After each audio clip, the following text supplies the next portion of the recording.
वक्फ बोर्डा संदर्भात जी जागा कब्जा केलाय वक्फ बोर्डाने त्या जमिनी आहेत त्या सरकार परत घेणार आहे किंवा ते काढून घेणार आहे। आपल्या जिल्ह्यातही तुम्ही प्रश्न उपस्थित केला होता किंवा सांगितलं होतं। बघा, वक्फ हा कायदा कुठल्या इस्लामिक राष्ट्रामध्ये पण नाही, ना पाकिस्तानमध्ये आहे, ना बांगलादेशमध्ये आहे, कुठेच नाही। ते फक्त आमच्या हिंदू राष्ट्र असलेल्या भारतामध्ये आहे।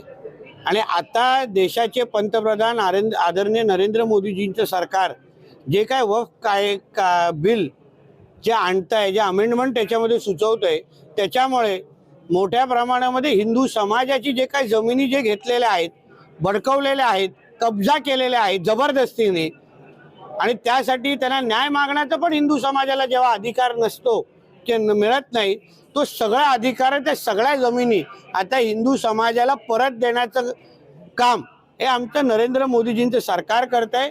ह्या विधेयकामध्ये अशी ही तरतूद आहे की तुम्हाला जेव्हा वक्फच्या अंतर्गत तुमची जमीन कोणी हडपली तर तुम्ही हायकोर्टात पण जाऊ शकता। त्याचबरोबर त्या समितीमध्ये आता हिंदूचे पण काही सदस्य असणार, त्याच्यामुळे कोणीही हिंदू समाजाच्या जमिनी जे आतापर्यंत देशामध्ये हडपले जात होते त्या सगळ्या गोष्टी बंद होणार आणि आपल्या हिंदू समाजाला मोठ्या प्रमाणामध्ये न्याय भेटणार। दिशा सालेंच्या वडिलांनी